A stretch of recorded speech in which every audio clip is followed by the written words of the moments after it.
devant ta face. Il n'y a pas meilleur endroit à l'ombre de ta droite, qui me relève de mes faiblesses et qui me remplit d'allégresse. Seigneur, je te dis merci. Devant ton trône de gloire, j'écris ma petite histoire à l'encre de mes larmes. Dans la joie de mon âme, tu me révèles ton plan, Seigneur, dans le conseil de ta grandeur. Seigneur, je te dis merci, ton amour en moi déborde, et nos deux esprits s'accordent dans un élan de tendresse. Je me réjouis sans cesse, je viens savourer l'amour que mon cœur contient pour toujours et partout.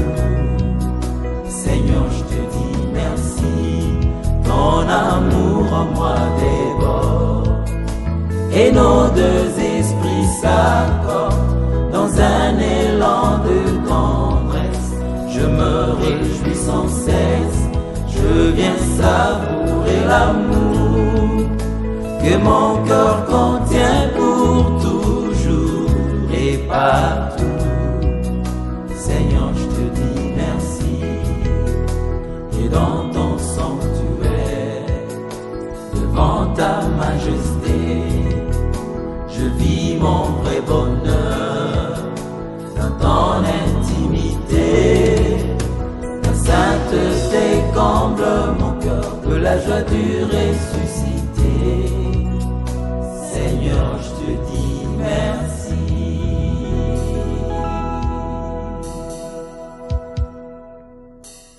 Bonsoir à vous. Ça, je suis pour que vous n'êtes pas saluer les uns les autres. Nous sommes d'accord, non? Est-ce que vous êtes salués? Vous êtes sûr?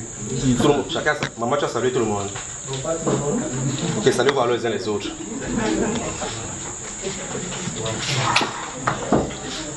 Vous imaginez quand on est comme ça, c'est bien, non? Les samedis là, c'est saturé. Bonsoir. Tu as salué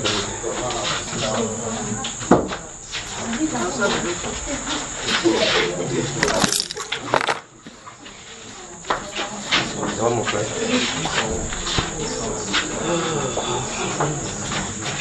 C'est son chien.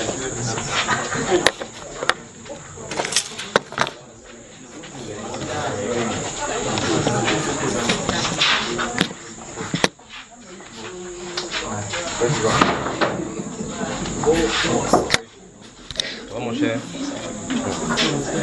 Bonsoir. Bonsoir, c'est comment? Salut moi, ici. Ça va. Que la grâce et la paix de notre glorieux Seigneur Jésus-Christ vous soient donnés.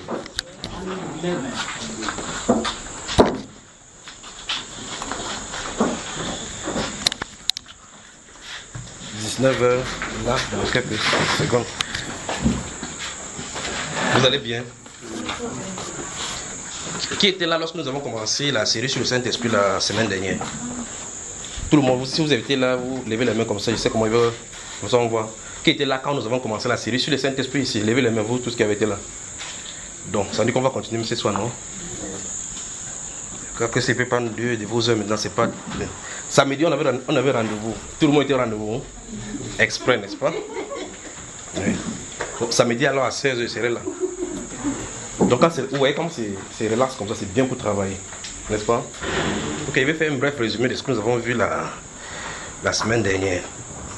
Et au fur et à mesure,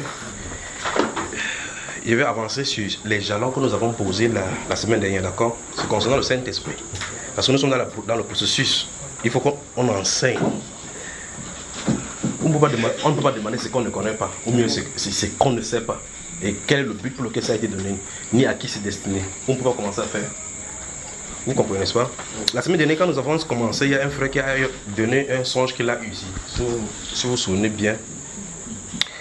Et puis j'ai dit ça en présage à quelque chose qui va arriver concernant le réveil. qu'avant que le réveil n'arrive, il y a un faux réveil, ou encore une fausse manifestation de l'esprit. Satan fonctionne toujours comme ça. Il faut qu'on fasse attention. Parce que l'une des raisons pour laquelle il faut qu'on comprenne bien ces choses, afin de pouvoir savoir. J'ai posé au fur et à mesure, dans cet enseignement là-bas, les questions de savoir comment vous pouvez discerner que quelqu'un a le Saint-Esprit.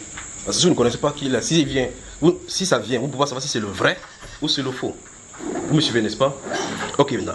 Et puis, le frère a dit quelque chose qu'il a vu dans le songe. Vous connaissez son songe par rapport à un frère qui tente de faire quelque chose en parallèle. Si vous vous souvenez très bien, je vous avais dit ici, un moment quand nous travaillions, je vous avais dit quelque chose qui s'était passé. Que j'avais vu un songe où on était dans un endroit où on travaillait, il y avait un lion qui nous attaquait. Qui était là, qui a suivi ça. Voilà. Donc, c'est en train d'arriver au-devant de nous. Et je vous ai remarqué que ce que j'avais constaté, c'est que j'avais quelque chose, un spear, le piquet. Si vous vous souvenez bien de cette vision-là, je voulais dire que le lion était là, le lion cherchait à attaquer. Souvenez-vous, on dit Satan était comme un lion rugissant, cherchant qui dévorait. Vous vous souvenez de ça, n'est-ce pas? Et dans cette vision que je vous ai racontée, c'est dit, le lion faisait j'avais constaté. Et puis le Saint-Esprit me dit, il cherche à vous attaquer, il fait comme ça, il l'effraie pour que vous vous dispersez. Le but, j'ai dit, voici ce qu'il a dit. Il dit, restez regroupés derrière moi. Vous vous souvenez de ça, n'est-ce pas? Donc si quelqu'un sort, c'est son problème. Donc il est en train de vouloir mettre des jalons. Si quelqu'un sort dans ces choses-ci, c'est son problème. Parce que je me suis rendu compte que quand j'ai fait comme ça, là, quand j'ai été rassemblé, comme j'avais un truc que Dieu m'a donné là, un bâton comme pour Moïse là, cette lance-là, le lion ne pouvait pas attaquer. Or, il faisait effrayer comme ça pour que, pendant que vous criez, parce que quand vous allez, c'est le principe même du fonctionnement des lions. Vous remarquerez, si vous voyez le lion fonctionner là où il y a les animaux, quand il vient, il y a les animaux en groupe, il n'attaque pas directement. Parce que dans l'embrouille, on peut le pitiner. Qu'est-ce qu'il fait? Il essaie d'observer pour voir, on dit le lion comme un lion cherchant qui dévorer. Quand les animaux font dans le désert, ou bien dans la savane, d'autres marchent, ils se blessent. D'autres sont boiteux. Quand il voit quelqu'un faire comme ça là, il sait que voilà la cible qu'il faut isoler. Le lion sait que voilà la cible qu'il faut isoler. Parce qu'il pourra manger celui-ci sans déployer assez d'énergie. Vous m'avez suivi, n'est-ce pas, frère? Il peut manger celui-ci sans... Alors qu'est-ce qu'il fait? Il essaie de frayer les autres pour que les autres fuient en isolant celui-là. Vous voyez même les zèbres ou bien les styles des animaux qui sont comme les chevaux là, qui marchent en groupe. Quand ils foncent là, parce que quand ils marchent en route, dans leur parcours, ces gens-là font quoi? D'autres mettent bas en route.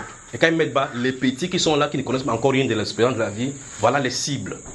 J'espère que vous me suivez tout le monde. Amen. Alors quand ils font comme ça, même quand les mamans savent que le lion est dangereux, quand ils voient comment les petits tendines, il faut aller dans le vie, ils viennent pour les bousculer, qui rentrent dans la foule. Même les animaux connaissent ces principes. Même les animaux. Alors qu'aux ensemble, on est dans une histoire moderne où chaque personne, quand tu lis la Bible, quand quelqu'un lit la Bible une fois, il est sûr que Dieu l'a appelé à la prédication. Voilà ce qu'il nous trouve maintenant.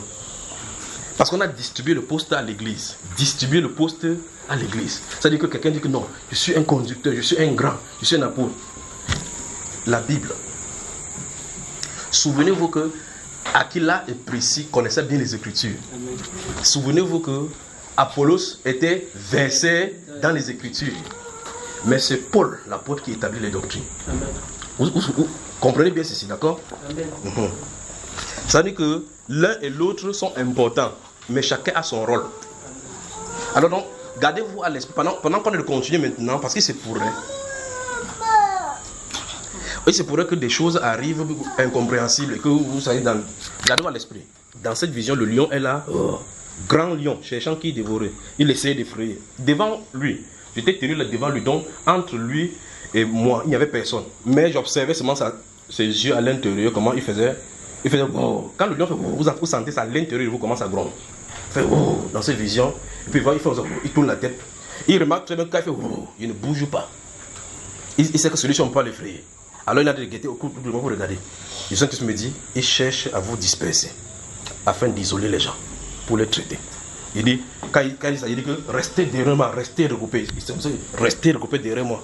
Restez dégroupés. Donc si quelqu'un sort des rangs, c'est son problème. Notez, merci Père, notez un roi. Notez le livre de un roi. Bienvenue à vous autres qui venez d'arriver. Donc ce soir encore, nous allons continuer là. Arrête ça. Tu déranges encore, c'est la dernière fois que je vais t'amener ici. Dans cette série sur le Saint-Esprit, Nous allons continuer, en compte, je ne sais pas combien d'étapes ça va aller, mais on va enseigner au fur et à mesure parce que c'est passionnant de le découvrir dans les Saintes Écritures. C'est passionnant lorsqu'il se laisse découvrir dans les Saintes Écritures. C'est passionnant que vous découvriez que le Saint-Esprit est toujours là, avec une petite voix à côté de vous, et que vous vous rendiez compte que, pendant que vous en lisez la Bible, vous vous rendez compte que la Bible révèle que c'est lui qui vous a attiré à Jésus. Que la connexion qui a eu lieu, c'est merveilleux. Que le fait que vous soyez entré en contact avec quelqu'un qui vous a annoncé Christ, c'est le Saint-Esprit qui était à l'œuvre en train de travailler sans que vous ne sachiez. C'est merveilleux de découvrir ça dans les Saintes Écritures. Donc, on était 1 Roi chapitre 12. Dans ce 1 Roi chapitre 12, les versets 25 à 33 vont nous intéresser si le Seigneur permet, mais ce n'est pas par où on va commencer.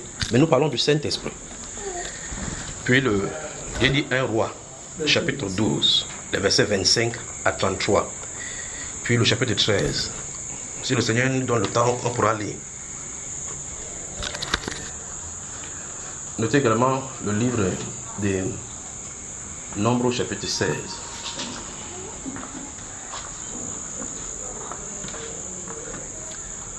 Vous pourrez associer à cela le livre des Philippiens, chapitre 1, 2 et 3. Philippiens, chapitre 1, 2 et 3. Que Dieu vous bénisse vraiment.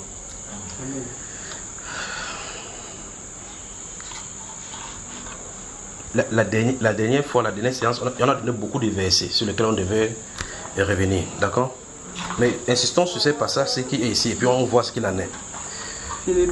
Philippiens chapitre 1, chapitre 2 et chapitre 3. Philippiens. Je crois que si vous lisez la Bible, si vous lisez la Bible, ça me donne la latitude de prêcher tranquillement. Mais je suis obligé de dire, dans ce livre-là, il y a telle chose qui se passe là-bas. Ou il y a tel ou tel livre qui est donné là-bas, il y a telle chose qui se passe. Mais si vous n'avez pas encore lu un roi ou nombre, ça va me pousser à aller dans la Bible chaque fois pour lire. Mais quand vous lisez la Bible, si vous prenez le temps, vous lisez la Bible, quand il commence à raconter un événement des Saintes Écritures, ça vous revient directement, même si vous avez lu. C'est pour ça que lisez tout simplement les Écritures. Si vous lisez les Écritures, même si vous ne comprenez pas, si quelqu'un veut prêcher quelque part et qui veut vous dire quelque chose qui est faux, le Saint-Esprit prend cette écriture que tu as lu pour dire c'est pas faux parce que la Bible dit ceci. Maintenant, si vous êtes là, vous n'avez pas lu la Bible. S'il dit quelque chose qui n'est pas vrai, votre esprit ne peut pas accepter ou ne peut pas acquiescer. Vous êtes aussi là comme ça que amène là où tu veux nous amener. Point quelqu'un dit lis la Bible. Comme si ta vie en dépend. En effet, ta vie dépend entièrement de la parole révélée. Voilà. Donc on est obligé de lire parce qu'ici il veut faire un glissement, pas de date, ni des mots. Un glissement tout simplement dans cet intervalle-là. Par rapport à ce que je viens de dire avec le lion là, d'accord? Avant de venir en plein sur le Saint-Esprit. Que Dieu nous aide. Donc, Nombre chapitre. J'ai dit quoi? Le premier c'est quoi? Un roi. Un roi chapitre 12. J'espère que. Donc, samedi, c'est vrai, il s'est plaisir au Seigneur. Les versets, dans ce chapitre 12, c'est le verset 25 à... Les événements qui se passent dans le verset 25, les versets 25 à 33 qui nous intéressent, d'accord? Donc, pour qu'on soit bien clair, pour que vous sachiez et compreniez ce que ça veut dire, permettez qu'on lise, on comprend ce qu'il y a là-dedans, d'accord? On en tire la leçon, on va avancer. Il s'agit de culte de veau d'or instauré dans le royaume qui avait été échu, enfin le royaume d'Israël, dans le royaume du Nord. Je peux faire un bref résumé. Si vous lisez les chapitres 11 de ce livre de 1 roi, vous allez remarquer que le prophète Akija, Salomon a épousé des femmes et a fait de la prostitution en Israël. De telle enseigne qu'il y avait des idoles de chacune des divinités, au moins 1000 divinités que Salomon avait fait inviter en Israël, étaient instituées là-bas. Dieu, à cause du serment qu'il avait fait à David, son père, a dit qu'il ne doit pas détruire Israël. Le frère là, il n'a pas encore écrit un roi, vous voyez, il a des difficultés. Donc ça veut dire que c'est celui que nous n'avons lu. Ils sont de raconter, vous savez dire que le cas, c'est il raconte quoi? Ah, tu es allé. C'est pas encore lu un roi chapitre 12. Eh bien voilà, tu vois, il dit qu'il a un roi, sauf le chapitre 12. Donc vous voyez que s'il racontait mon histoire ici, il devait dire que, frère Junior, qu'est-ce qu'il raconte? Vous êtes vraiment sûr que c'est dans la Bible.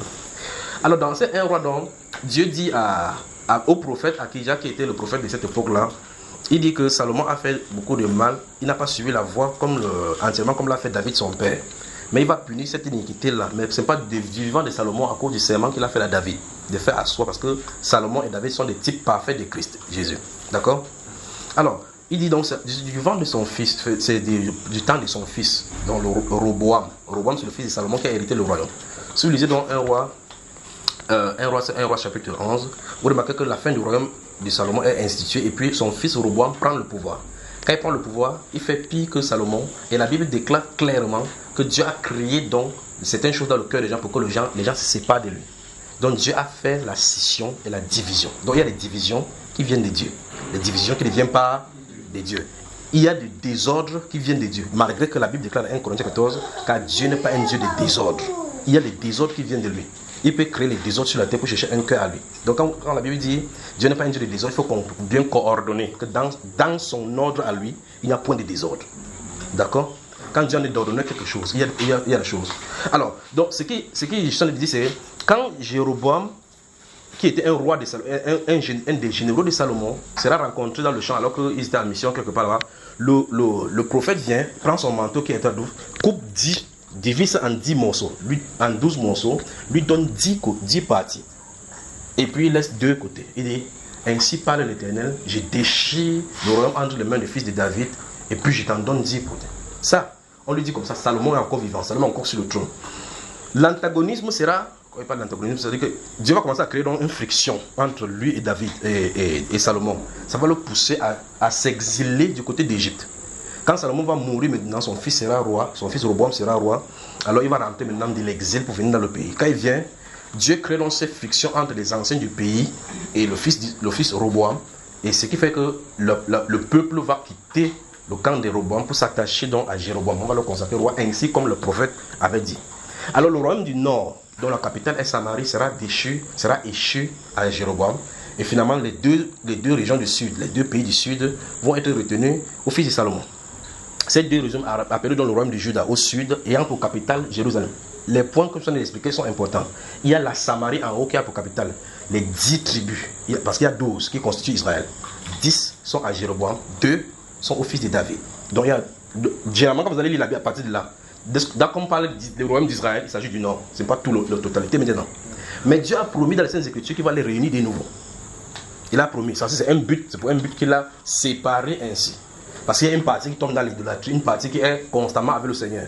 Tout comme dans le corps de Christ, il y a cette division-là. Il y a l'épouse de côté et il y a le corps de Christ. Je vous ai dit ici, en l'entame, qu'il y a une différence entre vous pouvez être dans le corps de Christ sans être de l'épouse de Christ. D'accord? C'est Dieu qui a fait cela. Et Dieu a placé dans le corps chaque membre comme il a voulu. Donc vous voyez que le royaume d'Israël, Dieu a créé lui-même la division pour les réunir plus tard. Dieu a créé la division dans le corps. Le corps de Christ est un, comme la nation d'Israël est un, mais temporellement Dieu a fait une division pour distinguer le royaume du nord du royaume du sud. D'accord? Il y a la différence entre, pourtant nous tous nous appartenons à Jésus-Christ notre Seigneur. Il y a donc la différence entre son épouse, c'est une catégorie, et les chrétiens. Et donc maintenant, il y a une division comme ça, spirituellement. L'autre qui sera à table et l'autre qui va venir plus tard. Et donc le groupe vont se réunir. Vous m'avez suivi, n'est-ce pas? Alors cet homme-ci, Jéroboam, étant au nord, chaque fois les Israéliens, malgré les divisions, malgré que les pays soient divisés, viennent chaque année à Jérusalem pour célébrer les 3 fêtes de l'Éternel. Ça ne doit pas se célébrer autre endroit autre que à Jérusalem. Vous me suivez? Ok, mais non. Ça veut dire que chaque année, quand les gens quittent là-bas, en population, ils descendent en Égypte, à Jérusalem pour célébrer les fêtes de l'Éternel. Le monsieur réfléchit, dit que lisons. Chapitre 12, donc, verset 25. Je crois que je vous ai fait le résumé pour que vous voyez ce qu'on va lire ici là maintenant. Jéroboam bâtit Sichem sur la montagne d'Éphraïm, et il y demeura, puis il en sortit et bâtit Pénuel. Jéroboam dit en son cœur, voilà là où je me suis arrêté là maintenant, il dit en son cœur, le royaume pourrait bien maintenant retourner à la maison de David. Si ce peuple monte à Jérusalem pour faire des sacrifices dans la maison de l'Éternel, le cœur de ce peuple retournera à son seigneur Roboam, roi de Juda. Et ils métiront et retourneront à Roboam, roi de Juda. Après cette consulté, le roi fit 2 veaux d'or. Voici quelqu'un à qui on avait prévenu donner le royaume. On lui a donné le royaume. Quand le prophète est venu, il a déchiré en dit, ainsi parle l'Éternel. J'ai déchiré le royaume sur Salomon pour te donner à cause, Dieu cite le pourquoi, de l'idolâtrie qu'il a faite. Le voici. Il entre au pouvoir, première chose, il fait la même chose. La maladie chez les hommes.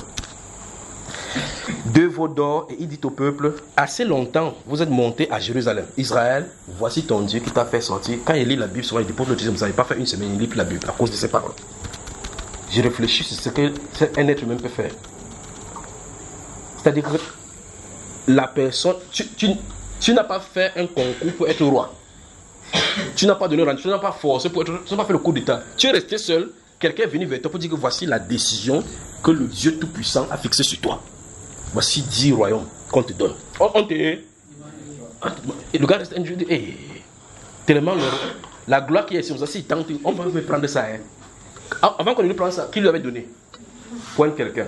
Dis quand Dieu commence une œuvre, n'interfère pas avec ton incrédulité. Voilà. Donc, voici, remarquez bien, s'il reste du côté de Dieu, Dieu le protège. Mais maintenant, il a de chercher quoi? C'est lui-même qui réfléchit. Il dit, si les gars sont déjà à Jérusalem, peut-être il peut arriver à Robom les convaincre de venir avec moi. Le cœur du peuple qui s'est séparé, celui qui les avait convaincus pour qu'ils se séparent de là-bas, il ne savait pas que c'était Dieu faisant. Regardez ce que l'être humain peut faire. Le plus grave, c'est qu'on est venu lui dire que voici le pourquoi on a de le faire. Et il vient dire aux gens que voici ton Dieu. Donc celui qui fabrique Dieu, il fabrique Dieu, il dépose. Il dit que, regardez, le mouton là, c'est votre Dieu. Hein? Il dit, Et verset 29, il plaça l'un de ses veaux à Bethel. Bethel, c'est-à-dire que Bethel veut dire maison de l'Éternel. Il allait à la maison de l'Éternel, il a placé une abomination exactement comme Salomon avait fait. Il dit, et il mit l'autre à Dan. Ce fut là une occasion du péché. Le peuple alla devant l'un des veaux jusqu'à Dan.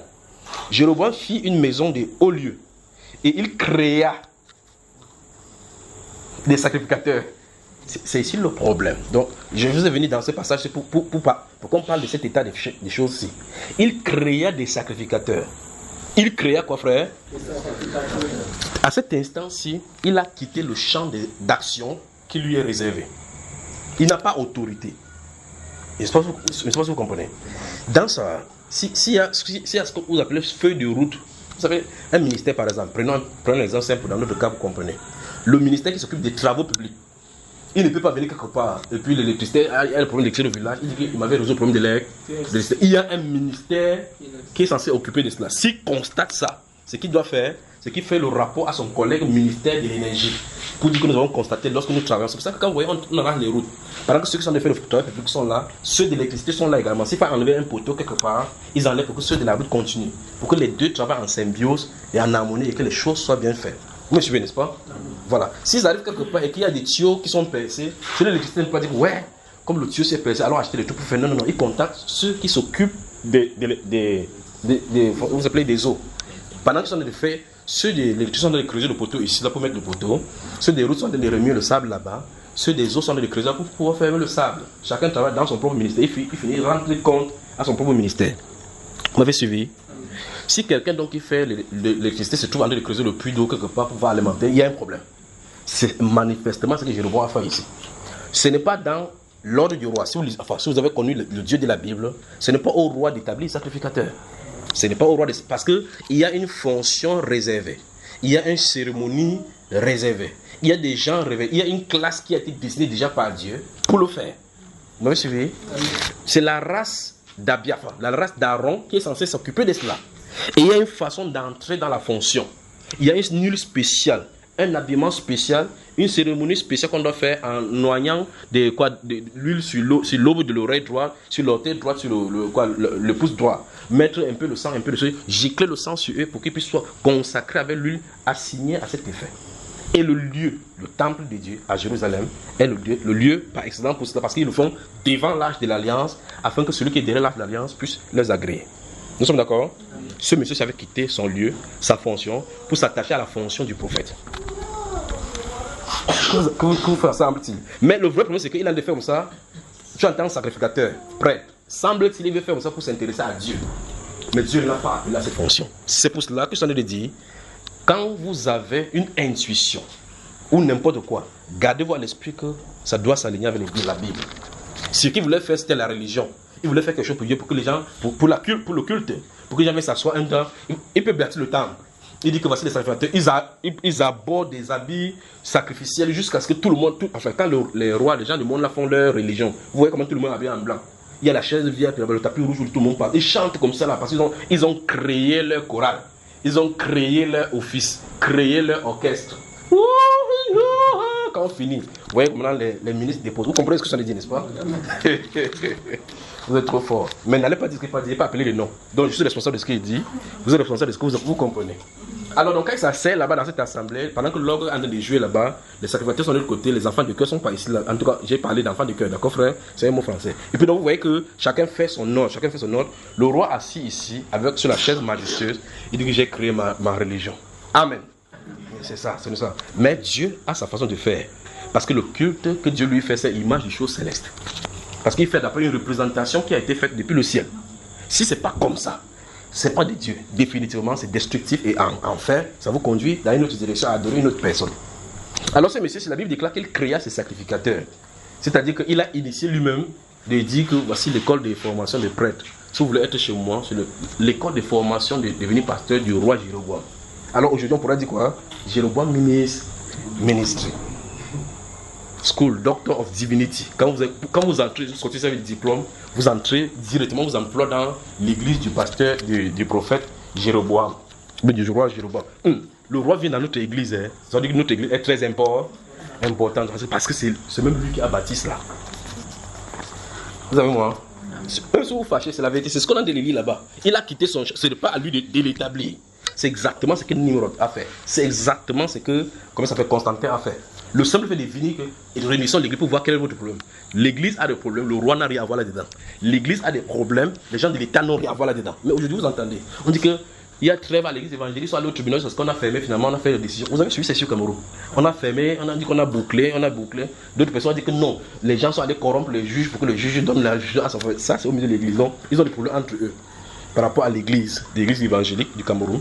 Puisque le statut dit qu'en cas de différend, c'est le tel tribunal qui est incompétent. Ça les dépasse. Ils vont au tribunal. La Bible, qui est la constitution de l'église, dit: n'y a-t-il pas parmi vous des hommes sages qui puissent rendre des jugements dans les différends? Mais c'est au milieu de païens. Quand il vient comme ça, le juge finit de rendre sa justice, il va, l'autre passer la paix, dit que non. Si tu rends justice à ma faveur, les offrandes, vous savez qu'à l'apparence de Makepe là-bas, l'offrande par jour là-bas c'est 5 millions. Je vais organiser même 5 cultes par jour. Chaque jour, tu as 10% de ça. Le magistrat a aussi le calculateur 10% de 5 millions. Il dit merde. Il dit non, tu vas avoir là. Tu vas gagner l'affaire là. Et puis, quand vous venez donner votre offrande, vous êtes sûr que vous donnez à Dieu, pas votre frère. Pointe quelqu'un. Tu dois vérifier le Saint-Esprit. Tu dois vérifier le Saint-Esprit. Pour savoir si c'est lui qui te guide. Alors maintenant, cette population-ci qui finalement ont détourné le cœur de Jérusalem pour commencer à aller au culte de Jéroboam. Quand ils partaient prier au nom de l'Éternel, c'est pas frère? Mais ils adoraient qui? Satan. Bon, ok. Ah non, c'est le roi qui a fait. Moi, je m'en vais seulement là-bas. Si c'est le vaudou, c'est leur problème. Moi, je m'en vais adorer l'Éternel. L'Éternel, lui, il a dit que c'est à Jérusalem. Donc, si tu pars autrement, c'est pas lui que tu adores. Nous sommes d'accord. Le point que je voulais dire, c'est que Jéroboam n'était pas habilité. Il n'était pas habilité à établir les sacrificateurs. Il avait quitté. Ok, maintenant. La Bible déclare pour le roi, pour le cadre des rois, si vous lisez le livre de Deutéronome, chapitre 17, dans Deutéronome, chapitre 17, il est dit là-bas que lorsque le roi sera établi dans le pays, il va prendre une copie de cette loi-là, de la loi, pour pouvoir lire des peurs qui se détournent et qui ne rendent des jugements fausses. Donc, ça passe de lire la Bible et vérifier que pendant que dans sa fonction qu'il a de faire, il n'enfreigne pas les lois de Dieu. Mais manifestement, celui-ci ne voulait pas comprendre cela. Il voulait en même temps faire cela, enfreindre la loi de Dieu, créer sa propre église, inventer son Dieu.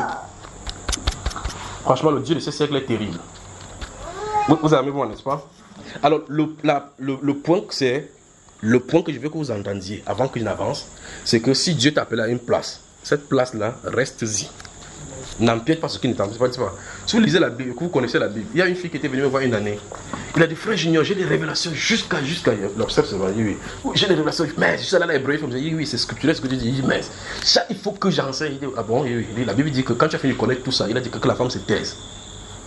Il dit: mais dans ce cas, pourquoi il me montre? Il dit: pour que tu comprennes ça, que Dieu est Dieu. Donc pour elle, la connaissance qu'elle avait acquise lui permet d'être pasteur. Avoir la connaissance ne te donne pas la place d'enseignant. Parce que la Bible déclare dans Jean chapitre 3 que veillez que parmi vous qu'il n'y ait pas un grand nombre d'enseignants. Mes frères, parce que vous savez comment on sera plus sévèrement. Dans ces Philippiens au chapitre 1, chapitre 2, chapitre 3 que vous avez vu, vous voyez que Paul parle de ces chaînes et l'intégration qu'il a eu avec des gens qui prêchaient Christ pour d'autres motifs. Vous voyez cela, n'est-ce pas? Donc il annonce Christ, d'autres personnes aussi annoncent Christ. D'autres, il dit que d'autres l'annoncent avec de bonnes motivations, avec de bonnes dispositions. Mais d'autres le font pour la chair, pour leur ventre. Que ça, il a dit, ok, soit, si c'est n'importe comment, Christ n'en est pas au moins annoncé. Ça veut dire qu'après, vous allez faire comme ça, Dieu va passer par vous faire sa publicité gratuitement. C'est un peu comme quand on vous donne les t-shirts par exemple. Quand vous allez quelque part ou bien vous allez dans une banque. Ça m'a toujours étonné. Vous entrez dans une banque pour venir faire déposer votre argent. Ça veut dire que vous venez, n'allez pas me dire que je suis mais c'est la vérité quand même. Même si vous ne savez pas, sachez aujourd'hui. Vous venez donner votre argent pour déposer là-bas. Vous dites, gardez-moi cet argent-ci. Pour le faire, vous alignez en route. Écoutez-moi bien. Si vous comprenez ces choses, vous allez réfléchir 2 fois. C'est-à-dire que vous venez le matin, on dit que non, la banque s'ouvre à 9h aujourd'hui. Vous venez en route, vous vous asseyez. Ouais, c'est comment non? Vous venez mettre votre argent de donner. Mais le vrai problème, c'est que vous ne voyez pas en amont ce qu'ils font avec l'argent. Pourquoi ils sont pas même de ces justices-là? Alors, ces personnes-là, c'est vous qui portez votre argent pour dire que voici votre argent. Vous déposez là-bas. Quand vous finissez par déposer votre argent, ils prennent votre argent maintenant, ils partent quelque part. Ce monsieur, s'il veut l'argent, il dit, je te prête l'argent, tu me rembourses avec un pourcentage. C'est ton argent que tu viens de déposer en t'alignant. Il ne te dit pas que c'est ton argent. Tu ne sais même pas ce qui se passe. Il vend ça à Adamou. Adamou vend le pourcentage en main, son argent en main. Lui, il n'a pas eu l'argent. Il a eu seulement son nom. Tu veux lui donner l'argent, il vend là-bas, il prend les reçus. Quand quelqu'un vient vendre les reçus, il a son argent. Un jour, tu viens encore. Il dit que comment il veut faire le t-shirt qui m'amène encore davantage de clients. Et il fait le t-shirt de sa banque. Banque de vol. Bon, c'est un nom codé, d'accord? Banque de vol. Tu viens te donner un t-shirt, tu dis merci beaucoup. Tu dis encore merci, il t'envoie faire la publicité. Donc quand tu portes le t-shirt, tu crois que il t'aime. Le t-shirt que tu portes là, quand tu marches, tu t'assois quelque part. Quelqu'un dit que ouais, il veut chercher quelle banque. Et il regarde sur ton t-shirt.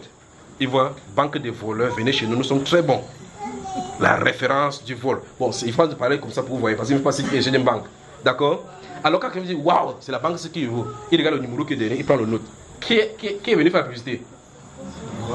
La banque n'a pas fait de publicité, n'a pas dépensé pour la publicité. Vous avez payé. Vous avez donné votre argent là-bas, vous avez donné le t-shirt, que tu es obligé de porter ça. Tu marches, tu peux faire la publicité. Quand ça ne va pas, il dit que comment je vais faire avec le type-ci la prochaine fois. Et c'est sûr qu'il y a beaucoup de personnes qui viennent à la maison, ils te donnent le calendrier. Quand tu sors, quand il te donne, tu dis que merci beaucoup, madame, vous êtes très gentil ici. Point quelqu'un dit, tu dois sortir de l'ignorance. Tu cherches le Saint-Esprit. Donc quand tu prends le calendrier, tu dis merci beaucoup. Tu es toi tranquille. Juste tu sors comme il fait chaud à Douala, tu fais d'abord l'air sur toi comme ça. Ça le calendrier, je dis tu vas avoir chaud, pas vrai? Tu viens, tu mets chez toi, ça m'a enlevé, je mets chez toi, pam. Quand les gens viennent à la maison, 7 personnes, ils s'asseyent pendant qu'ils attendent que tu lui donnes l'eau, ils regardent le calendrier, la banque, le plus grand voleur. La référence, numéro de téléphone situé ici. La personne s'assoit, il prend le mot 7 personnes. Tu as fait la publicité à combien de personnes?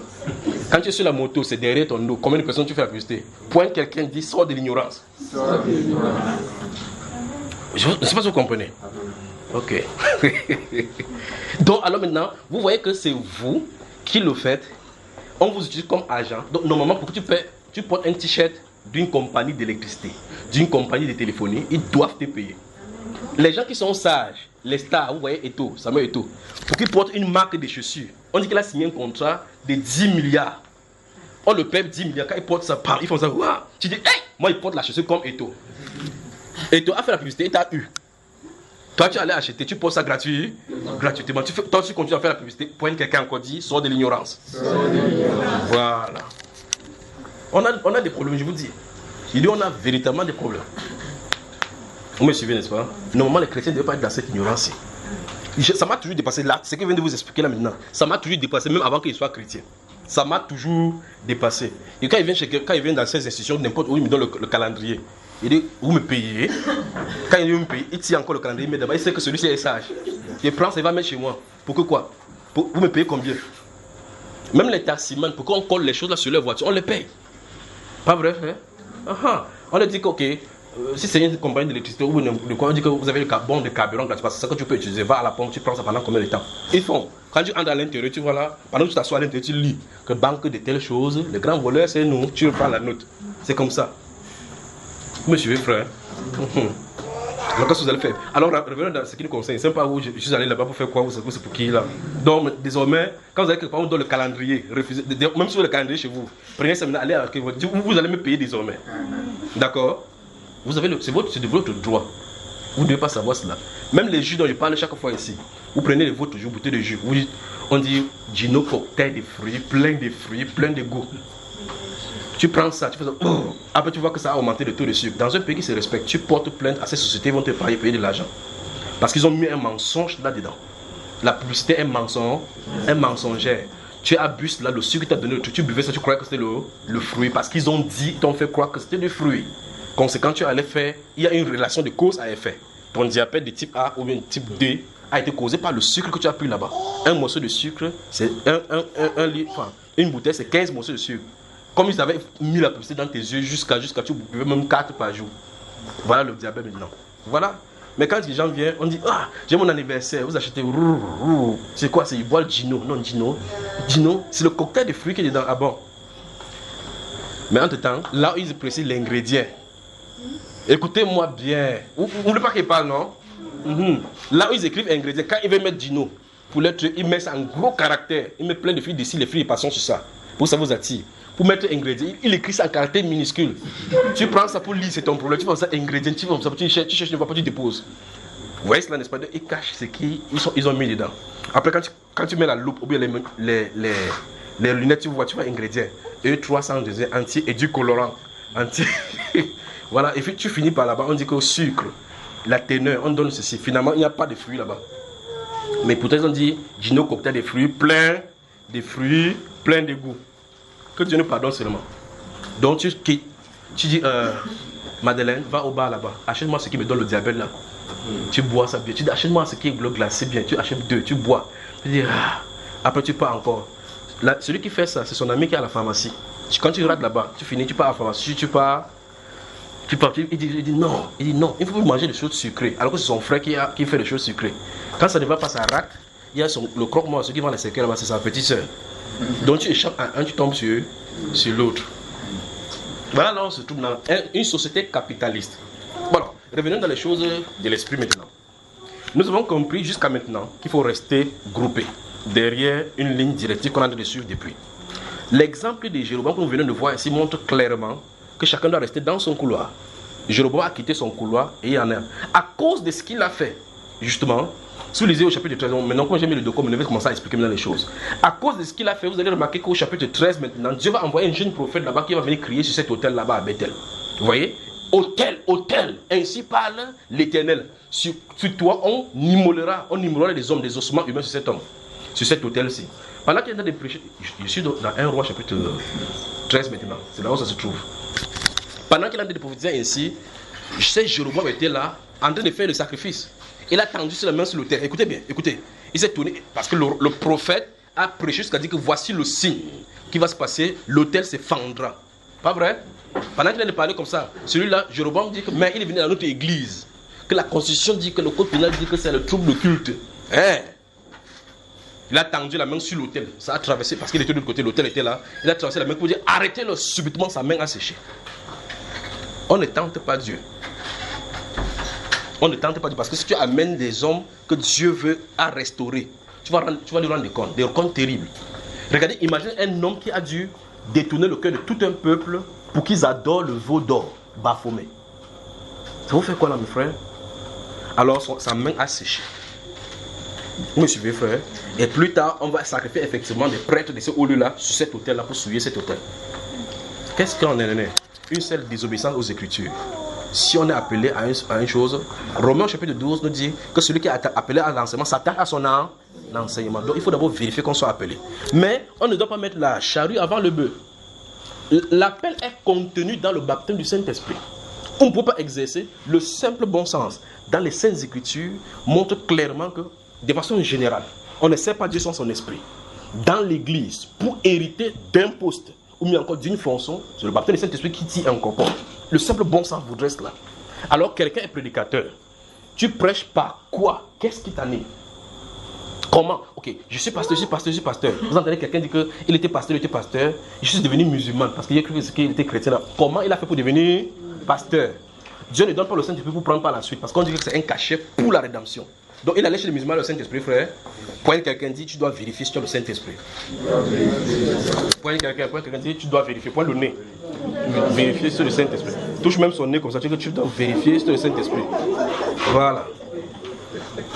Et quand quelqu'un fait comme ça, vous riez, ça vous pénètre un peu plus. Ça m'étonne la génération que nous avons. Alors vous voyez quelqu'un aujourd'hui, il croit en Jésus-Christ, il dit que je crois. Un jour vous entendez qu'il a basculé, que non, il est bouddhiste. Donc Jésus là c'est parce qu'il allait quelque part l'a convaincu. La conviction intellectuelle n'est pas la foi. La conviction intellectuelle, si tu es convaincu intellectuellement, une autre conviction peut venir pour briser cette autre conviction là. On ne croit pas en Jésus-Christ par notre conviction.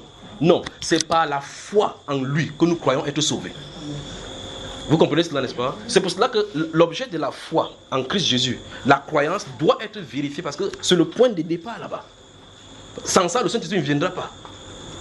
Dans le livre des Actes des Apôtres, chapitre 10, sous les yeux du verset 38, il est dit là-bas, vous savez comment Dieu a oint du Saint-Esprit Jésus qui allait de lieu en lieu faisant du bien au peuple car Dieu était avec lui. Vous voyez cela, n'est-ce pas? Comment Dieu a oint du Saint-Esprit. Il dit que après les avoir ressuscités d'entre les morts, Dieu a permis qu'il n'apparaît pas à tout le peuple, mais aux témoins choisis d'avance par Dieu. Donc, quand Jésus venait sur la terre, Dieu avait même choisi les gens. Oui, écoutez ça. Dieu avait choisi les gens que quand Christ ressusciterait, c'est eux seuls qui devaient voir. Pensez-y. C'est-à-dire que, ok, puisqu'il avait dit à ses disciples, dans Jean chapitre 14, chapitre 16, que encore un peu de temps, le monde ne me verrait pas, mais vous me verrez. Donc, ok, les gens, il a la croix, il est pendu là pour nos péchés. Et puis quelqu'un par la croix, qui descend donc de la croix et que nous croyons. Il ne fait pas selon votre volonté. Il fait selon son plan à lui. Donc, ok, si c'est quelqu'un aujourd'hui là, je vais sortir de la croix, mais je vais aller, ok, me va la croix. Il ne pourra pas croire. Il va dire que tu es sûr que tu n'as pas mis le masque. Tu es sûr que c'était vraiment, que c'était même toi qui étais. La preuve est que chez les musulmans, il y en a plusieurs tendances. On dit que Dieu avait pris l'image de Jésus, il a jeté ça sur Judas. C'est lui qu'on a crucifié sur la croix. Vous voyez les tournures qu'on prend dans l'histoire. Dans la Bible elle-même, on dit que quand Christ est ressuscité des morts, les gens sont allés voir Pilate pour dire que mais la Bible nous déclare que c'est l'ange qui est venu secouer et les militaires qui étaient là-bas en garde sont tombés raides morts. L'ange est pris. On a appelé les militaires, dites que ces disciples sont venus voler le haut. Les disciples qui ne peuvent pas lutter, ils ont les armes.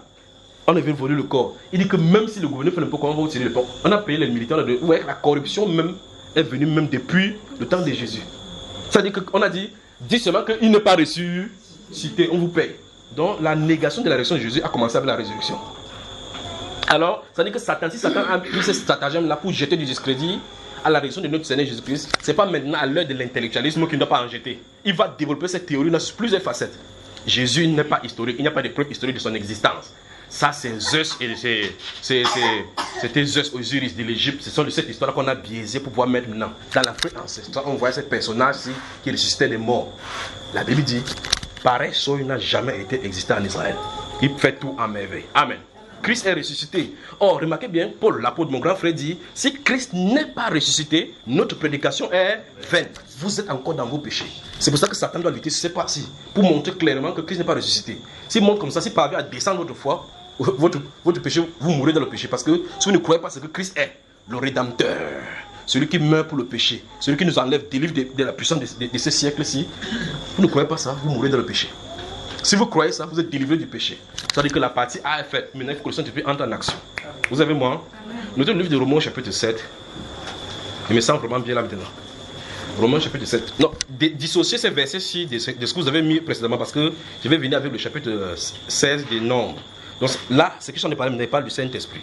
Donc dissociez ces versets-ci là pour que quand vous lisez, que ça ne vous dérange pas. Ce qui est donné tout à l'heure, 1 Roi chapitre 12, verset 25 à 33 et chapitre 13. Et puis j'ai cité Romains 12, c'est dans un cadre que chacun reste dans son couloir. Ce que je suis en train de dire là maintenant, c'est par rapport à l'esprit. Donc je vais entrer là-bas. Donc permettez-moi de finir avec le livre des Nombres. Dans le livre des Nombres, chapitre 16, il est question de la révolte d'Abiram, de Corée. Où est-ce, n'est-ce pas? Dathan, Abiram et Corée. Je prends ces choses pour dire, il faut que chacun reste à sa place. D'accord? Vous remarquez que le roi, fondamentalement, il savait qu'il devait être prédicateur. Fondamentalement, il savait qu'il fallait adorer. Mais l'initiative, ou bien encore la motivation qui le poussait à le faire était mauvaise, ça avait déjà échoué. Vous comprenez, n'est-ce pas? Parce que la motivation, c'est pour garder sa gloire. La motivation, c'est pour garder sa gloire. Pour d'autres personnes, ça peut être pour se faire voir. Ça peut être pour avoir de l'argent. Ça peut être pour avoir de l'autorité. Ça peut être d'autres personnes pour penser que ça peut être la prédication pour pouvoir le tremplin pour voyager. le temple pour pouvoir avoir des accès avec les relations avec les grands. Si c'est la motivation là-bas, si vous avez une motivation qui n'est pas scripturaire, oubliez cela. Si votre but principal c'est de plaire à Dieu, vous êtes sur la bonne ligne qu'il faut suivre. Si vous vérifiez votre motivation, vous voyez qu'il y a la cupidité derrière, oubliez ça. Oubliez. Allez chercher l'argent quelque part. Sortez à 5 heures, allez dire tatinara. Mais ne faites pas ça chez Dieu.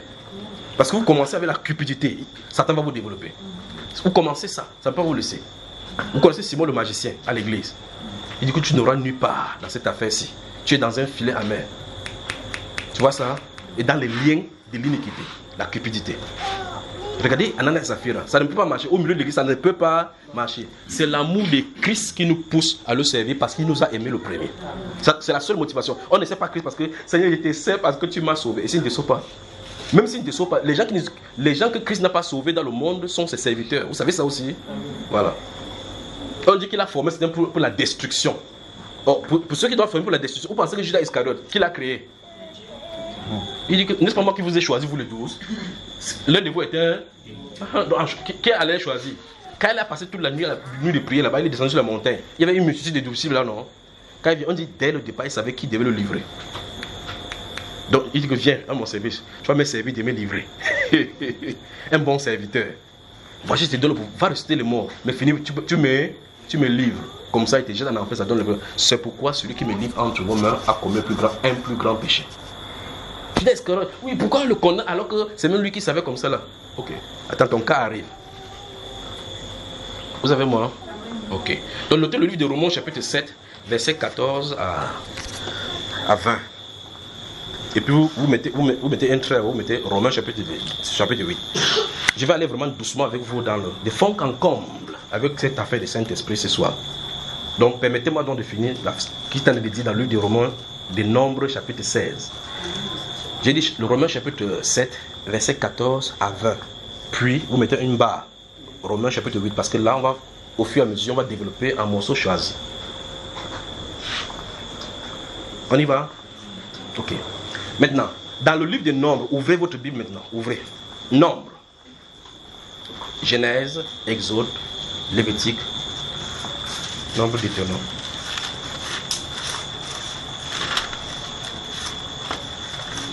Voilà. Nombre, le chapitre 16.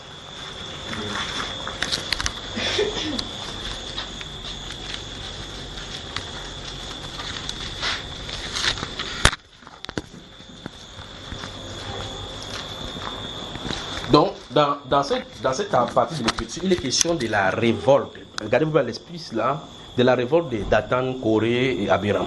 C'est deux, les trois dont on a déjà parlé. Une fois de plus, je viens de prendre le cas de Jéroboam. Il y en a plein dans les Saintes Écritures. Il y a le cas de David lui-même dans le livre des Chroniques. Il part faire l'âge de la Légion, il a parlé ça plusieurs fois. Pour aller transporter cela. Vous vous souvenez, n'est-ce pas? Voilà. Et la manière dont on devait transporter cela. Si vous voulez faire un service pour Dieu, vous devez faire à la manière dont Dieu a dit. On ne peut pas faire pour vous, mais vous dites. C'est pour ça que quand les gens auront des problèmes avec le Seigneur. Remarquez bien, regardez. Car il nous faut tous comparer devant le tribunal de Christ afin que chacun reçoive selon le. Allons-y. Selon le. Donc tu fais le bien, tu vas comparer pour le bien. Tu as sauvé cette personne, pourquoi? Pourquoi tu l'as vu? Attends. Cette personne-ci, qui était dans les difficultés, pourquoi tu as enlevé cet enfant si il a la difficulté? Seigneur, il souffrait trop. C'est toi qui l'as créé. Mais Seigneur, tu avais dit dans la Bible qu'on aide tout mon prochain, qu'on se laisse pas, mais l'autre, c'est moi qui t'ai dit ça. Oui, vous voyez le problème, n'est-ce pas? Point quelqu'un dit, on a besoin de Saint-Esprit pour discerner. Et ça me pousse à parler d'un sujet que j'ai vu, des choses sur des réseaux sociaux ces jours-ci. C'est une image qui est venue dans le téléphone de mon épouse, j'ai vu cela. C'est une vieille maman qui est assise quelque part. Et elle a sa canne qui est tombée à distance. Et puis un garçon est debout en train de manger son shawarma. Il mange. La vieille maman lui dit, prends ma canne là. Il guette comme ça, la vieille maman dit, si la scène s'arrête là-bas, sans qu'on nous voie là-dessus, vous dites que mais les enfants sont désobéissants à ce siècle-ci. Et regarde la grand-mère, c'est comme ça, avec mépris. La grand-mère dit, pardon, prends ma canne là-bas. Et il continue à manger son cheval. C'est bon jusqu'à mamie. Et puis la grand-mère s'est fâchée, elle s'est levée pour aller prendre son bâton. Quand elle a laissé prendre son bâton, la fenêtre qui était en bas là-bas en béton est tombée sur l'endroit, boum, saccagé l'endroit. Donc la désobéissance de ces garçons, c'est le salut de ces mamans. Mais la Bible déclare qu'au dernier temps, les enfants seront rebelles. Donc voici une bonne rébé. Pointe quelqu'un, dit tu dois avoir le discernement du Saint-Esprit. Maintenant, si tu viens maintenant, tu es de l'autre côté, tu dis à l'occasion là que, oh, avant qu'il ne traverse la route là-bas, tu ramasses la canne là. N'est-ce pas, frère? Pour empêcher d'être têtu à la maman. Et il prend la canne, il lui donne, elle reste là-bas, ça fait boum! Toi qui as donné l'ordre, tu restes comment? Tu vas donner la vie là à qui? Vous suivez ça, frère? Voilà. Donc il faut qu'on fasse attention dans le discernement. Il dit que nous allons tous combattre devant le tribunal afin que chacun reçoive selon le bien ou le mal qu'il a fait étant dans son corps. C'est vrai que chaque bien que tu as fait, Dieu va tester la motivation. C'est pour cela que nous avons besoin de suggestion du Saint-Esprit. De la suggestion du Saint-Esprit. Sinon, on pouvait bien faire et faire bien mal. Voilà. Vous ne pouvez pas aimer plus que Dieu, jamais. La première chose, la première personne à aimer, c'est Dieu de tout votre cœur. Quand vous aimez Dieu de tout votre cœur, cet amour-là vous pousse à aimer les uns comme vous-même, à la manière divine. Sinon, on va aimer les gens par motif d'intérêt. On y va. Nombre chapitre 16. Coré, fils de Jitterha, fils de Kehat, fils de Lévi, se révolta avec Dathan et Abiram, fils de Liab, et On, fils de Pelet, tous trois fils de Ruben. C'est Ruben, le premier fils de Jacob. Il s'est soulevé contre Moïse avec 250 hommes. Des enfants d'Israël, des principaux de l'assemblée, de ceux que l'on convoquait à l'assemblée et qui étaient des gens de renom. Ils s'assemblaient contre Moïse et Aaron et leur dit, c'en est assez, car toute l'assemblée, tous sont saints et l'Éternel est au milieu d'eux. Pourquoi vous les élevez-vous au-dessus de l'assemblée de l'Éternel? M'assois là-bas et puis on parle. Pour que quelqu'un dans toute société, que ce soit dans les entreprises où vous travaillez, que ce soit dans les communautés, ou bien, enfin, je crois que l'actualité politique du Cameroun en dit long. Si on prend le cas de notre pays, vous allez voir que chaque parti d'opposition, si on peut appeler ça opposition, chaque parti d'opposition a un fil conducteur, a une idéologie qu'il présage. Oui, chérie. Tu veux quoi? Chaque parti politique, je prends le cas du Cameroun, oui, a une idéologie qu'elle présente. Alors, quand ces personnes, ces groupements de personnes, vous entendez CPP, MRC, RDPC, UPC, version tendance ici. Chaque personne a une idée qui est dans des préjugés. Parce que ce sont cette idée-là qu'ils essaient d'inculquer dans le pensée des autres pour qu'il y ait des adhérents. Ça, vous comprenez? Quand il vient, il te convainc, il vient au marché, il dit dans le marché que c'est 1 million. Vous ne voyez pas que pourquoi on ne vote pas votre vote, il faut que vous instruisez sur livre électoral. Il a une motivation qui le pousse à le faire, une croyance qu'il essaie d'inculquer. C'est pas ce que vous comprenez. Pour ceux qui font dans le cours de leadership dans les entreprises, c'est ce qu'on leur apprend. On dit que dans les communications dans l'entreprise, que vous voyez, un bon manager doit savoir communiquer la vision à ses employés. C'est pour ça qu'ils font des réunions. Pour savoir que tout le monde est en train de faire, les grands personnels sont là pour implémenter la vision, pour regarder. Et puis ils font une réunion pour savoir si l'implémentation se marche, si les gens vont appréhender la vision. Si ce n'est pas ça, on fait le planning, on réarrange, on contrôle pour contrôler ce qui se passe. C'est ce qu'ils font dans les techniques. C'est ce que tout le monde fait. Donc, on a une idée, on veut vendre cette idée-là. Il faut donc les adhérents. Ce principe-ci est universel donc. Ce sont ça qui amène donc ce que vous avez en France là-bas, les gilets jaunes. Ils ont un truc qui dit nous ne voulons pas ça. Ça adhère le grand nombre. Quand les gens, quelqu'un voit son intérêt, que ceux sont là pour défendre notre truc. Oui, on nous demande trop de prix d'essence. On nous demande trop. Moi, je suis d'accord avec vous. Ils sont aussi marché. Ils présentent quelque chose. Ici, c'est tout dans les Saintes Écritures, une révolte. Voilà la révolte. Regardons bien la motivation de leur révolte. Et nous allons voir effectivement qu'eux-mêmes aussi, ils ont raison. Ils ont dit, on cite leur généalogie pour que vous savez effectivement qu'ils sont d'Israël. Ils sont d'Israël. Ce n'est pas quelqu'un de l'extérieur qui est venu pour dire que non, révoltons-nous contre Israël. Ils sont d'Israël. Ils disent, ils se rassemblent contre 250 personnes, des gens de renom. Ils disent que Moïse et Aaron, ça en est assez. Donc arrêtez ce que vous faites. Toute l'assemblée d'Israël est saint. C'est faux ce qu'il a dit, frère? Non. C'est saint. Donc ça veut dire que chacun de nous a une relation particulière avec Dieu. Ils ont raison. Pourquoi vous élevez-vous au-dessus des enfants d'Israël? Ils ont encore raison. Parce qu'en réalité, ceux-ci ne bougent pas tant que Moïse et Aaron n'ont pas parlé. Mais le vrai problème, c'est Dieu qui les guide. C'est Dieu qui dit, Aaron, monte ici, il va te parler. Il monte. Quand Dieu ne dit pas, il reste tranquille. Parler comme ça contre Moïse, vous venez parler contre la personne qui le guide. Vous voyez? Donc fondamentalement, idéologiquement parlant, Abiram, Coré et Dathan avaient raison. Donc vous pouvez avoir raison, être dans le faux. Vous pouvez démontrer la raison vraiment raisonnable, vraiment vraie, plus que la véracité. Vous êtes quand même du côté de Lucifer. À cause de ces 250 personnes avec leurs familles vont mourir. La Bible déclare, là où je me suis arrêté, quand Moïse a entendu cela, il tomba sur ses genoux. Parce qu'il savait ce qu'il entendait. Il savait que ce n'est pas contre lui que quelqu'un devait lutter. Quand Dieu a dit à Moïse, va en Égypte et fais sortir ce peuple-là, il n'avait pas vu courir. Il ne les a pas vus là-bas. Ils étaient trop forts. Les enfants d'Israël sont saints. Pourquoi avec les Abiram, avec les 250, ils n'ont pas fait aller combattre Pharaon pour faire sortir? Il fallait que Moïse vienne comme Dieu et que Aaron vienne comme son prophète pour parler et que la parole esprit plus tranchée. Pas vrai? Dieu était avec eux de leur côté. Pointe quelqu'un. Tu dois être du côté du Saint-Esprit. Et effectivement, si vous lisez le livre des Psaumes, le chapitre 78, le verset 8 principalement, vous allez parler, on parle de cette révolte-ci. De la révolte qu'ils ont révolté plusieurs fois. Et plusieurs fois dans le psaume 105 et le psaume 120, on en parle encore. Le psaume 105 principalement, le psaume 104 et 105. On parle de ces révoltes-ci. On parle dans le livre du Nouveau Testament, encore dans le livre de Jude, on parle de la révolte de Corée. Remarquez bien, il dit bien dans le Nouveau Testament cette fois-ci, on parle de la révolte de Corée. C'est-à-dire que l'onction de Corée ne vient pas sur les gens qui essaient de prendre place qui n'est pas leur. Dans le Nouveau Testament, on parle par prophétie que dans les derniers jours, l'esprit qui était sur Corée, qui a suscité Corée, oui, tous les enfants, nous tous, nous avons une relation avec le Seigneur. Chaque chrétien a une relation avec le Seigneur. Mais il a dit, Dieu a mis dans l'église premièrement les apôtres, prophètes. Il dit pour le perfectionnement des saints. Il n'a pas dit que vous n'êtes pas saints. Il a dit qu'il y a les saints, vous devez être père. Point quelqu'un dit, tu dois connaître le Saint-Esprit. Donc, avoir la relation avec Christ, ça ne veut pas dire que vous êtes arrivé. Dieu a des gens qu'il a ordonnés comme ça là. Regardez bien. Regardez cet enfant-ci, Madeleine. Regardez Emmanuel là. Ils sont des êtres humains, vous voyez à part entière. Ils respirent comme toi et moi. Ils mangent comme toi et moi. Mais ils ont besoin d'apprentissage. Il y a des gens qui ont l'expérience, qui doivent les conduire. Parce qu'elles sont enfants, oui. Elles sont enfants, oui. Elles sont nées, oui. C'est bien. Quand vous êtes né de nouveau, oui, c'est bon. Il y a l'expérience qu'on doit vous inculquer. Il dit, pour le perfectionnement des saints. Oui, vous êtes des saints. On doit vous perfectionner jusqu'à ce que vous soyez dans le... Remarquez comment Paul l'apôtre dit dans le livre de Galates chapitre 3 et dans le livre de Hébreux chapitre 5. Il dit que vous qui deviez être des maîtres, vous en êtes encore au lait. Parce qu'il y a des enseignements que vous devez recevoir.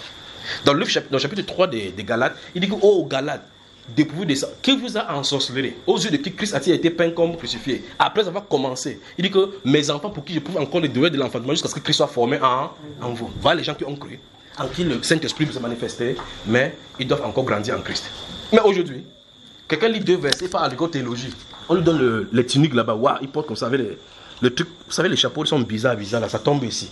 Ils sont wow, docteur en divinité. Ah bon? Donc tu as fait 4 ans, tu as connu toute la divinité. Point quelqu'un dit, tu dois sortir de la folie. Donc, regardez bien. Mais le discernement de l'esprit est fait pour les gens qui sont exercés, dit les Saintes Écritures. Comment ils sont exercés? Parce que la pensée de Christ lui habite. Si le Saint-Esprit habite en vous, ça habite avec la pensée de Christ. Remarquez bien encore Ephésiens chapitre 5, chapitre 4. Et Dieu a mis premièrement dans l'église. Dieu a institué. Dieu a mis premièrement dans l'église les apôtres, des prophètes, des évangélistes, des docteurs et des pasteurs. Regardez bien ça. Ceux-ci sont là pour le perfectionnement des saints. Moïse et Aaron sont là pour amener ces peuples devant le Seigneur. Moïse et Aaron sont... Il quitte là. En tout cas, quand il a fait... il a fait seulement 40 frères, 40 jours en haut. Le désordre était grave sur la terre. Il était là-bas, Seigneur, Seigneur, je te loue sur la montagne. Les anges étaient là pendant que l'autre. Michael passait par là avec le peuple. J'ai dit, Moïse, arrête les cantiques. Oui. Il dit ton peuple. Dieu maintenant, tu as commencé à rejeter le gars. Dieu ne dit pas que mon peuple. Il dit ton peuple que tu as fait sortir. Dieu veut dire par là dire que les gars, s'ils ne comprennent pas comment ils feront. 40 jours a suffi. 40 jours. Et souvenez-vous de ceci. Chaque âge de l'église est entré toujours dans l'apostasie. Même depuis le temps de l'Ancien Testament, chaque âge ou chaque période, chaque dispensation est toujours fini dans les apostasies. C'est comme ça. Le seul âge qui ne doit pas finir comme ça, c'est dans le millénium. Parce que même par le 1000 ans, il y aura l'apostasie. Vous imaginez ça, frère? Chaque âge, il dit bien ça finit toujours dans l'apostasie. Quand Dieu vient, oh Israël, il dit bien 40 jours a suffi pour Moïse. Pour revenir, que quelqu'un dit que mais le gars là, c'est Moïse. Il dit 7 ans. C'est eux-mêmes qui disent non, 7 ans. Vous entendez ça, frère? 7 hommes qui nous a fait sortir. Nous avons bien dit ici, là, qui ne connaissait pas la route. c'était fort sur lui, il allait se cacher en haut, là-bas, on ne sait pas là où il se trouve, ou parce qu'il va venir. En attendant, Dieu là-bas dit que ton peuple que tu as sorti, entre eux, il se dit que c'est ce mot, Moïse. Moïse était entre l'enclume et le marteau.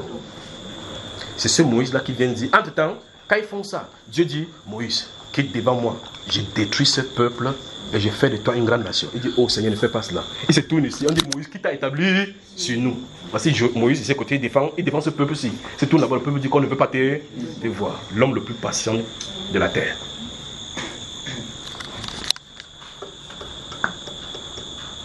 Pour le perfectionnement des saints en vue de l'œuvre du ministère. Gardez-vous maintenant ça à l'esprit. Je t'en ai cité là, Éphésiens chapitre 4, verset 8 et suivant. Il dit, pour le perfectionnement des saints. Je suis dans Éphésiens chapitre 4, verset 8. Il dit, celui qui est descendu dans les régions inférieures, c'est le même qui est monté afin de remplir tout en tous. Et étant monté, il a fait des dons aux hommes. Il a fait les uns comme apôtres, les autres comme prophètes, ainsi de suite. Gardez-vous à l'esprit dans les phrases. Pour le perfectionnement des saints en vue de l'œuvre du ministère. Donc, pour que les saints qui sont nés dans le corps de Christ, entrent dans leur ministère, ils ont besoin que les apôtres et les prophètes les touchent. Ils ont besoin de toucher, pas de toucher des mains. Il y a des choses que le Saint-Esprit doit apporter au travers des apôtres, au travers des enseignants, pour qu'ils grandissent et plus eux-mêmes entrent dans leur propre ministère. Donc, si en amont, il n'y a pas des apôtres et des prophètes envoyés, on est mal barré. Chacun sera chétif sur la terre. C'est en plein, nous sommes là-dedans. S'il n'y a pas ça, on est chétif. Parce qu'on a dit, ce sont ceux-ci qui vont être là pour perfectionner. Voilà la façon de Dieu de fonctionner. Vous comprenez cela, frère? Vous comprenez bien, n'est-ce pas? Voilà. Alors, remarquez bien.